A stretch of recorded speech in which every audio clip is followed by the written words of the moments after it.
Buenas tardes, chicos. ¿Qué? Os comento un poquillo. Para la clase de mañana martes, día 3 de noviembre, me muevo un segundito. Vamos a corregir los ejercicios que teníamos del tema 2, que ya deberían de estar hechos, ¿vale? El miércoles haré lo mismo con el segundo grupo, ¿vale? Y lo que nos sobra de clase, si es que nos sobra clase, vamos a comenzar con la teoría del tema 3, con la división composicional de la Tierra, es decir, con el modelo geoquímico y las diferentes capas. A ver, ya vuelvo. Un segundo. Ya estoy aquí. Em, lo que os iba a decir, entonces vamos a ver la división composicional, ¿vale? Este tema 3 básicamente lo que vamos a ver es el modelo geoquímico en profundidad, lo que habíamos visto ya de la Tierra en quesitos, ¿no? Corteza, manto, núcleo, es lo que vamos a ver hoy en este vídeo. Y luego en el siguiente, o la siguiente clase, litosfera, estenosfera, mesosfera, endosfera, es decir, el modelo dinámico. Uno, recordamos que era un modelo que dividía la Tierra en capas según la composición química, y el otro lo que hacía era dividirla según el comportamiento físico, cómo se movía o no. Bueno, rigidez, plasticidad, lo vamos a ver más adelante, así que tampoco quiero liaros mucho ahora. Lo que vamos a ver se corresponde en el libro con las páginas 46, 47 y 48 y 49, esas cuatro páginas. Vais a ver que en el libro viene mucha más información de la que voy a resaltar yo. Em, no os liéis, hice lo importante, hice lo que voy a señalar tanto en las diapositivas como en el vídeo. Si hago alguna referencia a algo importante del libro, pues eso sí, marcadlo y os lo estudiáis. Pero en general, todo lo importante de estos puntos está en las diapositivas, ¿vale? El libro pues igual completa un poco el esquema pues redactando o dando alguna explicación adicional. Siempre hay que pegar una lectura al libro para completar los apuntes, ¿vale? Pero ya os digo que lo fundamental, lo importante, en las diapos y en el vídeo o en la clase en el caso de que era de presencial, ¿vale? Vamos entonces con la división composicional, es decir, la división según la composición química de la Tierra o lo que se llama el modelo geoquímico. Recordamos que el modelo geoquímico divide la Tierra en función bueno, pues de la composición química en corteza, manto y núcleo. Por lo tanto, la corteza tiene que tener una composición química muy diferente del manto y esta a su vez del núcleo, ¿vale? Lo vamos a ver ahora. Básicamente las cortezas van a ser ricas en silicatos, el manto va a ser rico en peridotitas y el núcleo va a ser rico en metales, ¿vale? Vamos con la corteza. Primero vamos a hablar un poco de la corteza, de cómo es en sí, dónde está situada, qué tipos tenemos y luego cómo es su perfil, es decir, cómo es su relieve. Y luego ya vamos con los dos subtipos, con lo más importante. La corteza básicamente se encuentra separada del manto, como ya deberíais de saber por la discontinuidad de Morovicic. Esta discontinuidad no se va a encontrar de manera uniforme, sino que en la corteza oceánica va a encontrarse a unos eh, entre 5 o 7 kilómetros de profundidad, ¿vale? Es decir, muy cerca de la superficie y va a ser mayor en la corteza continental, en torno a los 40 o 70 kilómetros de espesor, ¿vale? ¿Esto qué nos quiere decir? Que la corteza continental es más espesa que la corteza oceánica, que es más fina, ¿vale? Eh, ¿Cómo es la corteza continental en cuanto a relieve? Bueno, vamos a separar dos partes, porque esto es difícil de entender. La corteza continental no son solo los continentes. Los continentes son las zonas emergidas, es decir, que están por encima del agua. Hay una parte de la corteza continental que va a estar por debajo del agua, ¿vale? Y que aún así es corteza continental. Entonces tenemos zona emergida y zona sumergida. La zona sumergida lo que se llama el margen continental.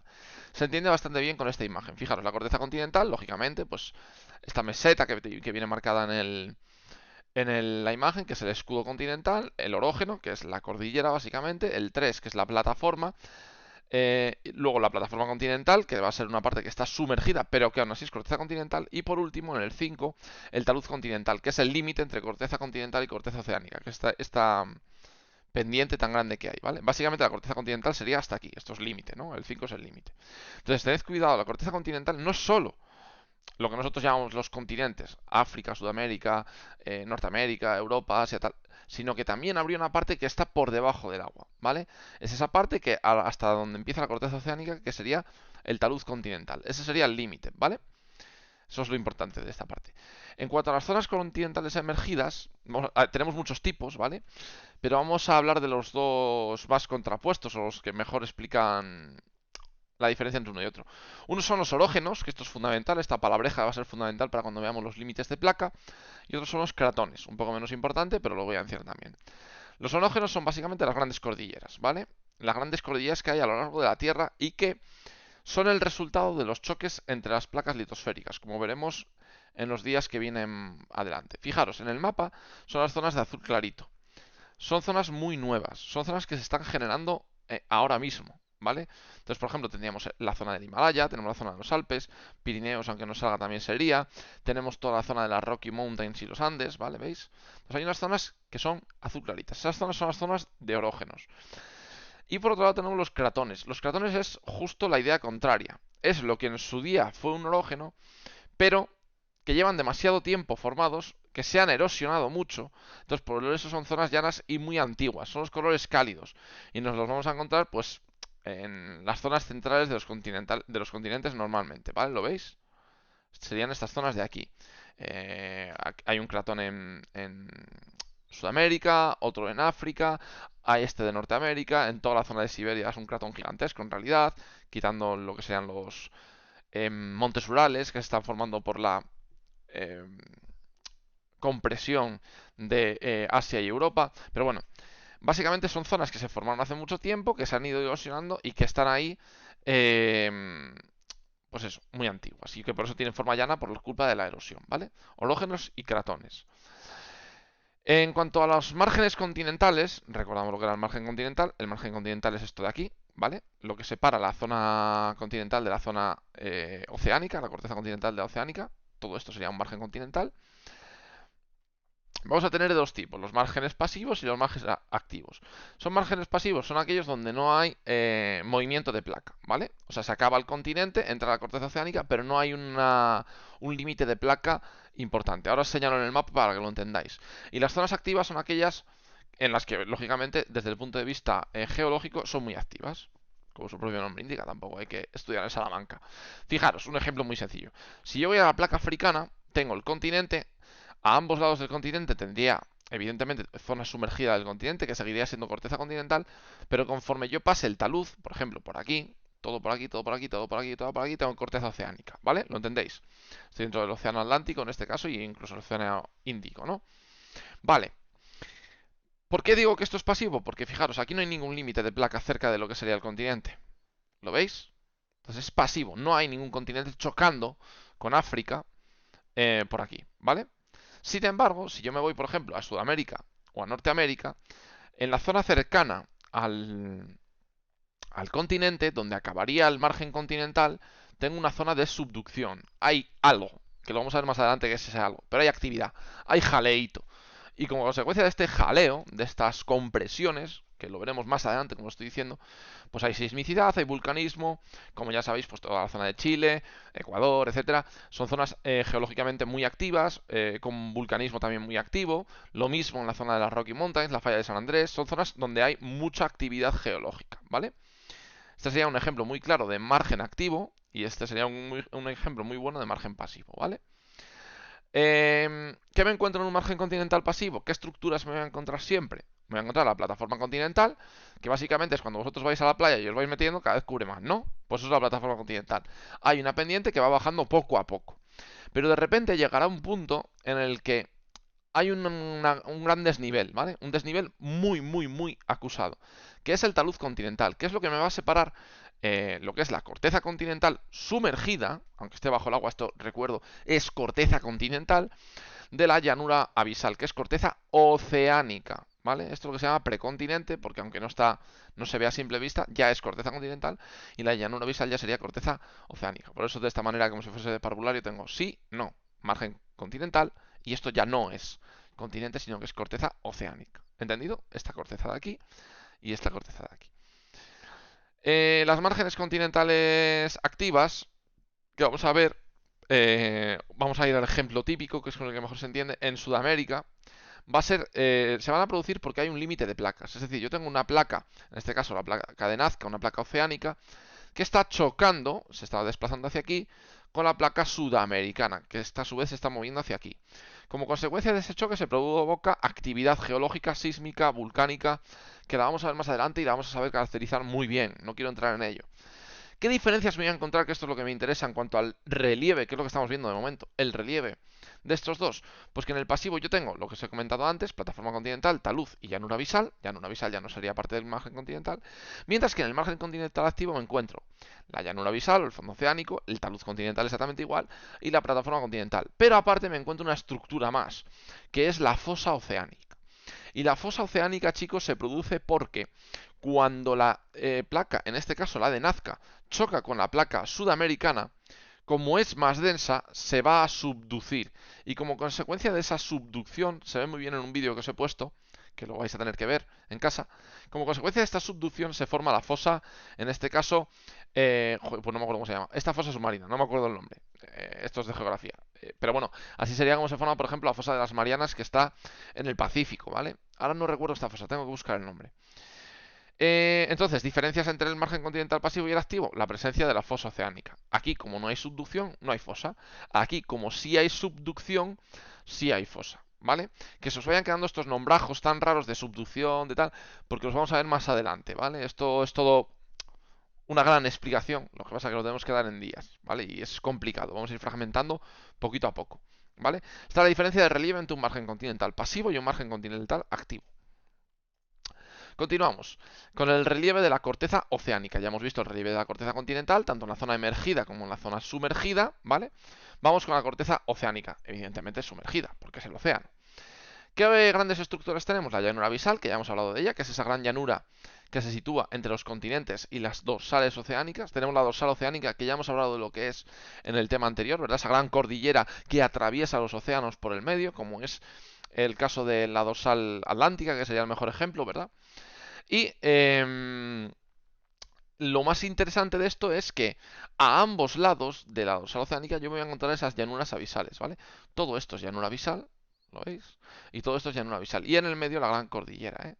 Es decir, si retirásemos el agua del océano, si pudiésemos quitar todo el agua, nos encontraríamos con unas vastas extensiones de llanura. Hay algunas islitas en el medio y hablaremos de ello, de cómo se forman, porque son una rara avis, pero hablaremos de ello más adelante. Y en el medio, pues esa gran cordillera, ¿vale? Veríamos una supercordillera muy larga, como podéis ver, y las llanuras también muy extensas a ambos lados de la dorsal oceánica, ¿vale? Vamos ahora con las propiedades, propiamente dicha, con las propiedades de la corteza continental y la corteza oceánica. Si os fijáis, esto es como un poco...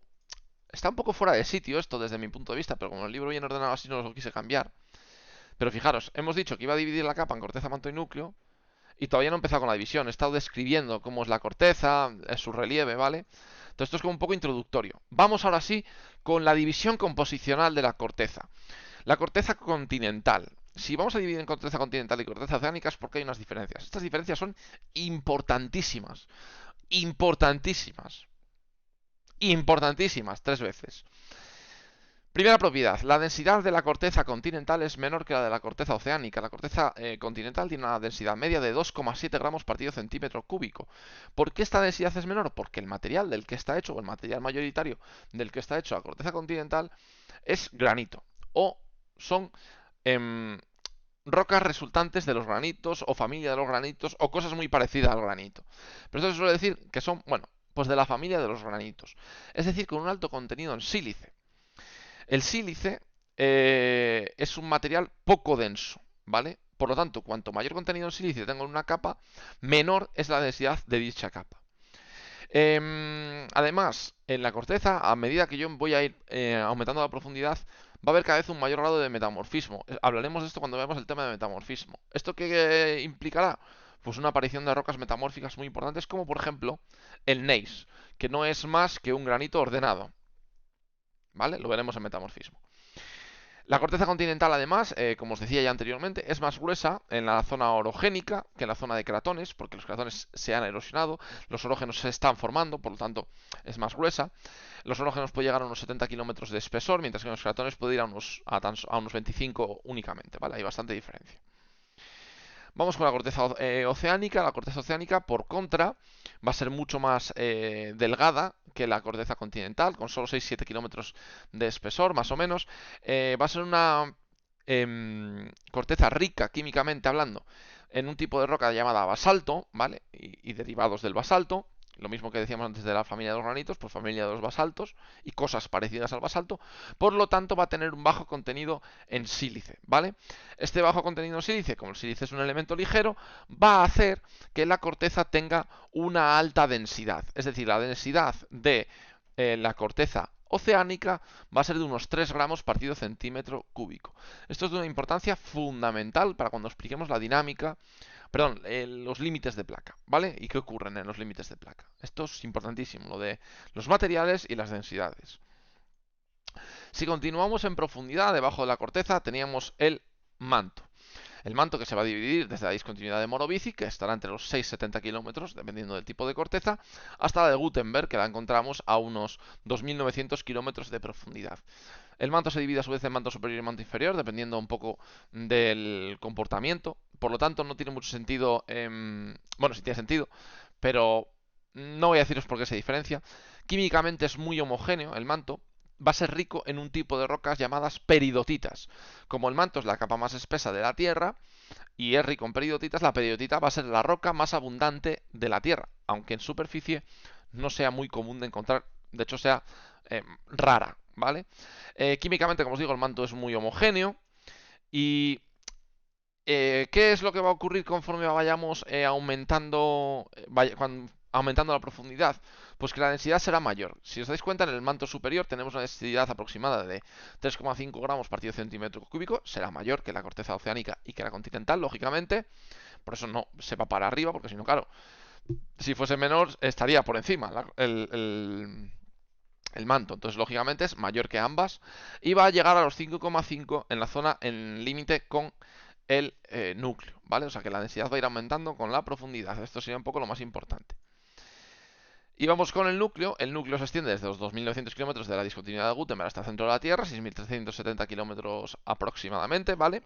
Se va a dividir en el núcleo externo líquido y núcleo interno sólido, como ya sabéis. Las propiedades básicamente van a ser que está compuesto de metales, un 90% hierro, 10% níquel, perdón, 90% hierro, 5% níquel y 5% otras cosas, y la densidad va a pasar pues desde los 10 gramos en el externo hasta los 13-14 gramos centímetro cúbico en el núcleo interno de la Tierra, ¿vale? Esto es estudiar mucho, realmente la explicación no tiene más, así que, bueno, pues aquí lo dejamos. No doy mucha clase porque, claro, tened en cuenta que mañana tengo que hacer la corrección de los ejercicios y esto no me va a dar tiempo a verlo todo, así que seguro que vais a tener que completar con el vídeo pues la formación de esta parte. El jueves sí que tendremos que dar ya la parte, la división dinámica, el modelo geodinámico de la Tierra. Y nada, chicos, esto es lo que vamos a ir viendo. Hasta mañana.